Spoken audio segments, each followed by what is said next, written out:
Hey guys, welcome back to the channel. Today I'm going to show you how to change a light bulb. No, I'm not joking.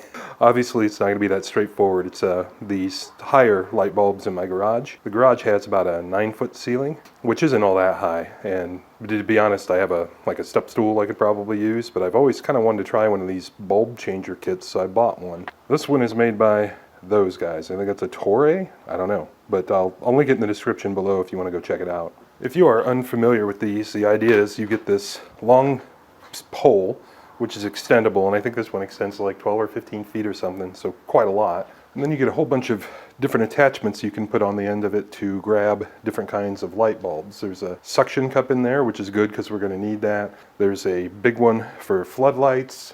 There's a broken bulb extractor. So that thing's just got like a rubber tip on the end of it, so you just smash it into the socket, I assume, and unwind it. Hopefully we don't ever need that. But this is the one we're going to use today. First thing I'm noticing about this kit is it's kind of surprisingly high quality. All these little fingers you see here are metal. I thought this would all be plastic, but that's all actually steel.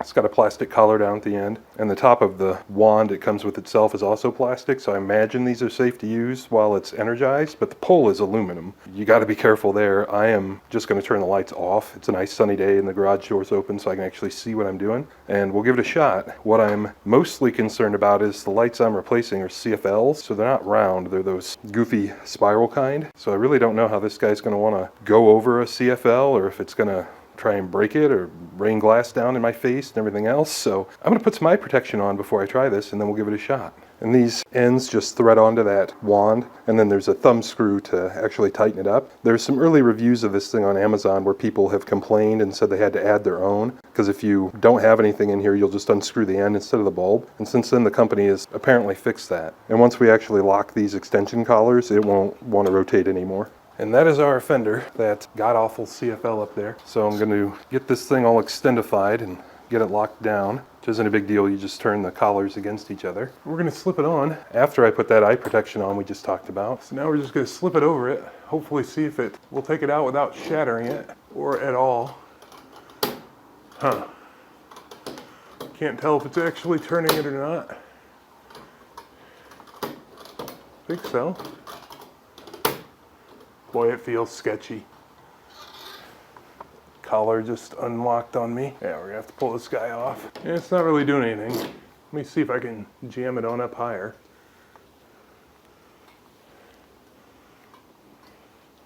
Still don't think it's doing anything. Maybe.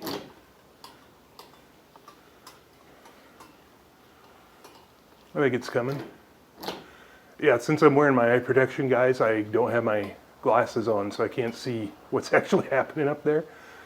But it seems like what's working best is for me to just kind of apply an upward pressure to it. I think we've got it. I think it's out of there. Hey! That actually worked just great. I just shoved it on more so it actually got up on this portion of the bulb and then just held a steady upward pressure to it, and it came out. Didn't shatter all over my face, which is good news. We'll mark one up for good safety practices and eye protection. So I went to do the other one. I wasn't planning to film it, so sorry about the background noise. And it did break the bulb. And I'm not going to blame the tool for this. These CFLs are probably 10 years old, and you know, these are just going to be sketchy no matter what. So yeah, totally destroyed this CFL.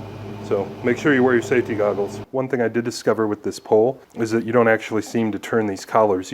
You turn the whole thing clockwise to lock it all together. To make it longer, you just turn it counterclockwise. And it stayed tight just fine. Let's get our new bulb, which is kind of a wacky one, and we'll see how that goes. It's also kind of an expensive one, so we're hoping that we don't drop them. And this wacky looking thing is what we're going to be screwing in there. This is a, I think, 500 watt equivalent LED. You can see that I'm not going to be able to get a regular adapter on this thing. The tool came with a suction cup mount that should get right on this front lens, so that's what we're going to try, and we're just going to pray that it actually stays on. And the suction cup actually came with a little rope to tie to it so you can unstick it once it's all threaded in. We'll talk more about these strange light bulbs at some point in the future. This is that wacky suction cup end, and it's good to know the string it came with is following the first rule of strings and ropes. Even if they're brand new, there's going to be a knot in it when you take it out of the box. What is kind of cool is I'm only now realizing that you tie it on to this end and the suction cup, so then you end up with kind of a loop, which is cool. And there's like 15 feet of string that came with this thing. Let's get this sorted out. There it is, all ready to go. Even with that looped around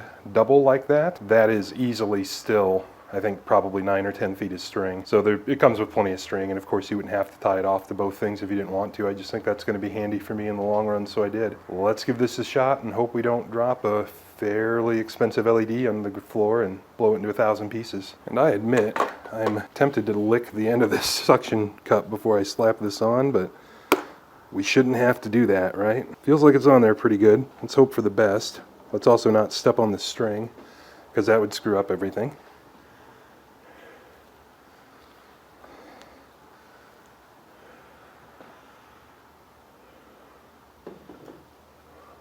Oh boy, this feels sketchy. It's cross-threading.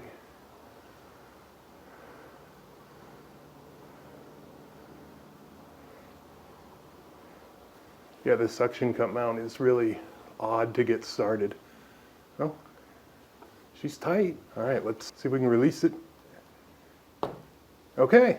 Well, that's good news. Well, there it is. It's up there. It turns on and everything. The blades on that light are designed to tilt like that. And right now, the suction cup is holding up the whole weight of that handle on its own. So it wasn't an accident that I bought these two things as a unit, because I don't know how I'm going to want those blade things angled in the long run. I won't know until I use it for a while. We'll talk more about the light bulbs later, but I'm very happy with the bulb changing kit. As you can see, it's got plenty of guts. And the cool thing is I can use this later on to also adjust the angle of these things. So this thing's pretty cool. This worked out just like I'd hoped. Would give it a definite buy if you're in the market for such a thing. The only real complaint I have about it is that between all the stuff that's in this kit, there's like 8 small pieces. So there are those 4 different heads, each have their own set screw, so you're juggling 8 different things, and that packaging isn't really intended to be reused.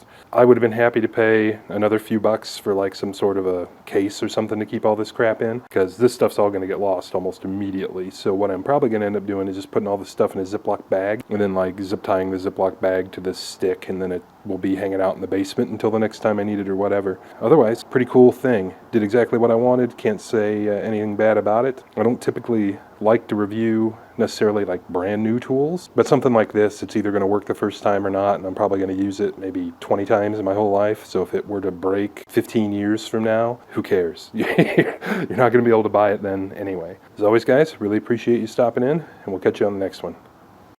I'm Max, that's Saddington Bear, and we make videos like this all the time. Here are a couple links to some other videos we've made, and we really appreciate you guys stopping in.